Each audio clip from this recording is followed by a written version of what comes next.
everyone, and welcome to this very special conversation. Best-selling Indian author Amish Tripathi is back with a new book this year. And this one he has co-authored with his sister Bhavna Roy.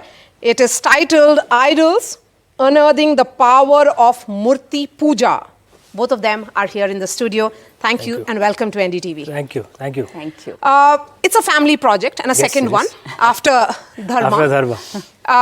My question is that you have spoken about your journey in childhood, and many would say that it's a very traditional family, but it is also a liberal one. I mean, isn't that oxymoronic? Not in the traditional Indian way, actually. What does liberalism mean? It means that you will have openness to multiple truths, which in the Indian way is ekam sat vipra bahudha vadanti. It means that you will respect the rights of women, see men and women as equal, which is in the traditional Indian way actually. Our most ancient scriptures, the Rig Veda, is hymns written by Rishikas, by female rishis. We've actually acknowledged some of them through the names of our characters in this book, Lopamudra and Gargi. Yes. We had women who founded universities, women who ruled in their own names in ancient times. Vallabhi University, for example, the ancient university was founded by a woman. Respect for LGBT rights. This is what liberalism is. And if your traditions actually respect this, you can be both traditional and liberal at the same time. In our family, we are 3 brothers, 1 sister. Our parents, she was the eldest. Our parents had the same rule for all 4 of us. And we were still a very traditional family. But this is... The only one who got away with breaking the rules was me. And why have you said that it is about unearthing the power of Murti Puja? Because Murti Puja is very much part of Indian tradition, in culture, and at the same time about that spiritual journey.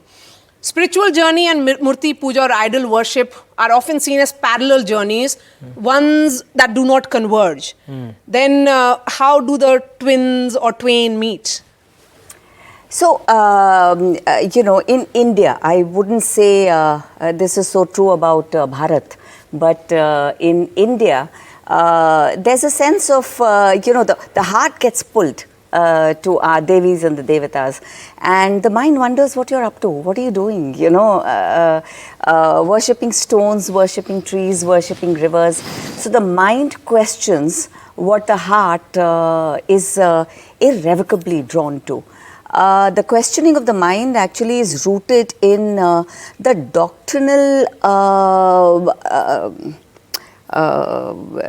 otherizing of idol worship in the Abrahamic faiths, and especially in the eldest child of the Abrahamic faiths, Judaism. The first 5 books of the Old Testament, the Torah, have doctrinally said idol worshipping is evil, it is devil worshipping, and it should be eradicated from the face of the earth. Judaism is 3,500 years old. So the mind has been resisting idol worshipping. In fact, large tracts of the idol worshipping cultures have been wiped off the face of the planet. There is this tussle between the mind and the heart, especially in those who reside in India. This is in some sense, an effort to resolve this kashmakash and bring in some kind of, harmony and that word is actually the right word here, kashmakash. समझ में नहीं आ रहा है क्या करें, तो इसलिए kashmakash है. Heart and mind, as you talk about it, Bhavna. You have these characters, Dharma, Lopamudra, Gargi, and they are talking about their respective spiritual journeys, and then they talk about gods and goddesses. Goddess Kali has been mentioned, Lord Shiva has been mentioned. But the conversations are very, I would say, everyday. It's about confusion. It's about making them very realistic. Why was that effort made? Do you want? You go for it. The modern paradigm of non-fiction books is driven more by the West, where it's very, in a way, at times, can be textbookish. The non-fiction book will have a hypothesis, and the entire purpose of the book is to convince you of that hypothesis. and that all other options are in some ways false. Which is not the way it was in the traditional Indian way, it was not the way it was in the ancient Western ways as well. So the Upanishads, for example, our greatest philosophical texts, usually have things in conversations. It's never like, this is the hypothesis and we have to convince you of it. You hear multiple different points of view and then you make up your own mind, what works. It was that way in the ancient West as well. I'm sure you've heard of the Socratic dialogues, which were written by Plato, where they'd have different characters presenting different points of view. And we thought that it harkens back to a time where there was respect for multiple points of view. Like there's a skeptic in this book. Yes. Anirban, and he has a right to state his point of view, right? And you have a debate between some of them. So those who are skeptics can see their thoughts voiced through Anirban. And then the way the book is structured is through the conversation at the end of it. You as a reader make up your own mind on what makes sense. But at least we've presented every, in our opinion, different sides of, not just one point of view, different sides as well, which is the traditional Indian way. So we thought this is more in line with the Upanishadic dialogue format. And how much is Gargi, Lopamudra in your childhood? Oh, in my youth, I was almost a replica. Gargi is my replica, not of today, but of my youth. Lopamudra is an ambition for me. I hope I'm moving in her direction, not some other way. When you talk about, and one of the conversations, and I'll refer to it again, because I was going through certain parts of the book, and it's very, very fascinating. You talk about self-mastery, self-understanding, and then you also say about that kashmakash, heart and mind. It's also about darkness and light in many ways, right? But Bhavna, as a woman, you have made this emphasis, I sense, in those women characters who are very, very much into gods and goddesses which are women. Is there some relation here? Actually, we've talked about the concept of the Ishta Devata. That's a very interesting question of the Ishta Devata, which is your chosen deity. Yeah. It could be a god, it could be a goddess. And you don't choose the deity chooses you, because it's some kind of a strange pull. It's a little like falling in love. You do not understand why among millions and even billions of people there's this one human being who rocks your boat. My Ishta Devata almost all my life was Lord Shiva. The goddess actually never attracted me, except for a very specific period in my life, which is the 2.5 years when my husband and I fought his illness. That's when the goddess Ma Durga attracted me. She pulled me again and again and again, and I would visit her temple. I would cry. I would drain myself of my fears, my terror, my desperation, my confusion, my helplessness. I would bawl. अंदर से झाड़ू पोछा लगा के I would come back home and engage in the battle with my husband. I have lost him now, and the goddess has left my hand once again, and it's Lord Krishna now.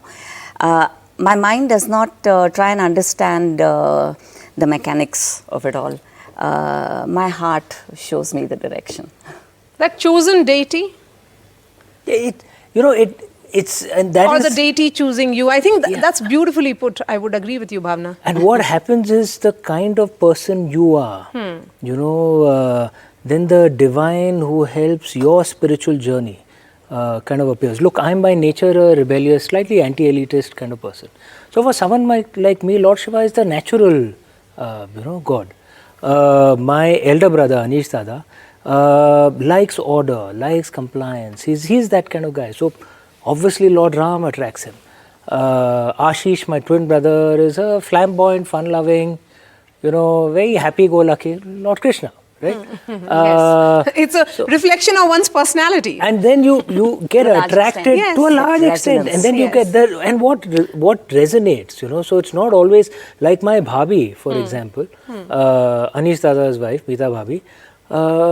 She's a gentle, lovely soul, but she's absolutely besotted with Ma Kali, right? So everybody has their own idols. We all have our own Ishtadevta, right? Or Ishtadevta or Ishtdevi. My wife Shivani is a Jain, and her practice works for her. And I think that's the beauty of the Indian way. You find what works for you. I don't judge you, you don't judge me. And there is mutual respect because what works for us can work only for us.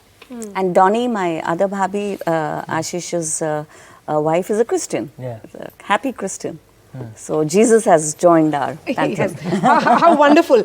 Talking about Lord Ram and 22nd of January, it's going to be a big day. Yeah. You know, how should that day be seen? You know, in fact, actually, we are making a documentary also on this subject. And the way I see it, Lord Ram is the Aradhya, is the the one we worship, not just for Hindus, but for Indians of all faiths, backgrounds, and regions.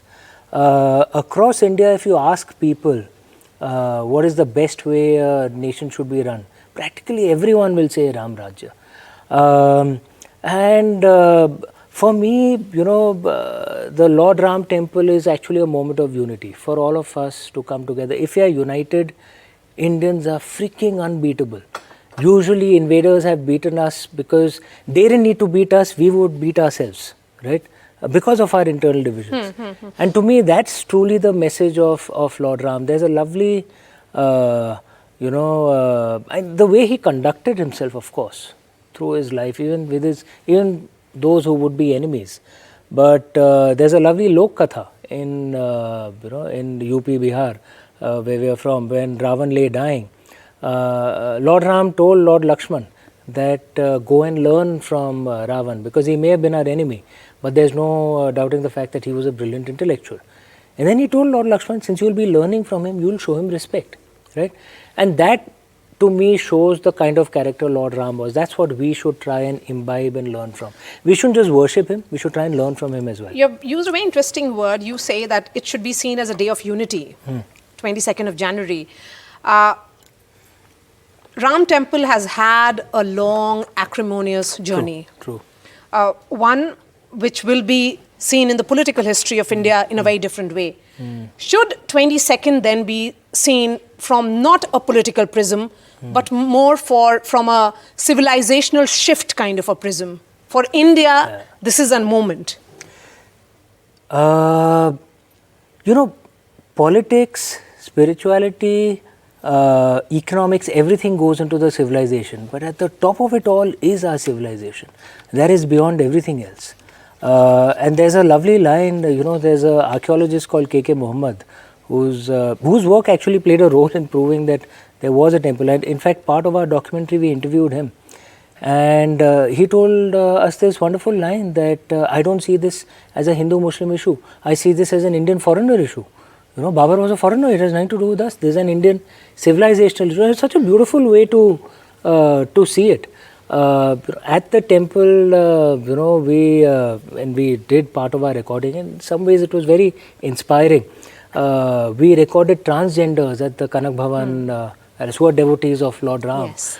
We had Manganyar Muslims who were Muslims, Namazi Muslims, and their vocation is they sing devotional ballads to Lord Ram. We had Pandits, it was, in some ways, really, if we can follow what Lord Ram's teachings actually were. Remember, at the end of the Ramayana, he says, Mannantani Vairani. At the end of death, all enmity is forgotten. And even to Ravan, he behaved, even for his funeral, full, with respect, with honor towards his family as well. That's what we need to learn from Lord Ram. This can be a moment of unity. I hope it is, because this is perhaps the best time in many centuries for India to re-emerge. We've had a very bad few centuries. This is and I've lived in the West India for 4 that years. is deeply rooted in its heritage. Deeply rooted in its heritage. And I've spent 4 years in the West. Trust me, you can feel the energy out here.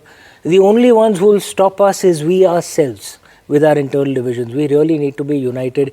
If India is strong, it will be good for all of us. It's in our own selfish interest. My last question, you have a dharma here, you have an idol here. and the two authors. Will there be a trilogy? Yeah, in fact, we're working on some ideas. Didi, aap bataiye. Not just a trilogy, do not limit us.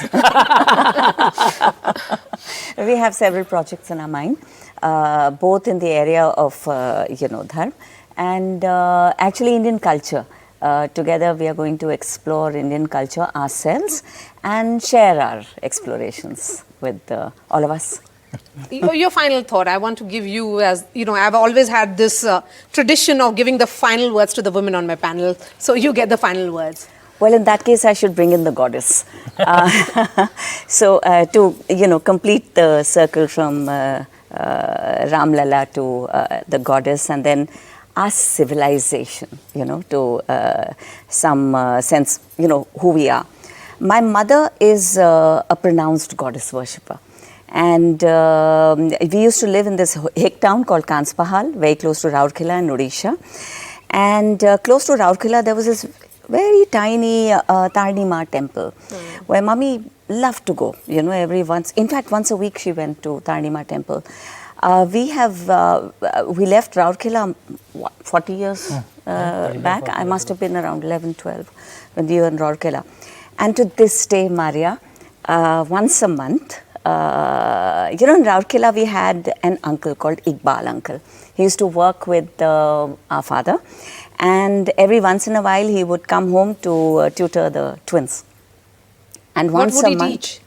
What would he teach? Maths, actually. Maths. Okay. And to this day, once a month, he calls up my mother, the goddess worshipper, and tells her, Bhabhi, माँ को आपकी तरफ से चढ़ावा दे दिया. And last month when he called her, he said to her, Bhabhi, मेरे पैसे चढ़ रहे हैं, दर्शकों से, आपको आना पड़ेगा. And mummy said, Iqbal, तुम्हारे पैसे मेरे पैसे एक हैं. That is us. Yeah, that's us. That's us. This is us. This is a story of Amish and Bhavna, which has been captured in this book. 7 million copies already in print, and many more to go. Thank you. Congratulations. Thank you so much for your time. Thank you. Thank you so much.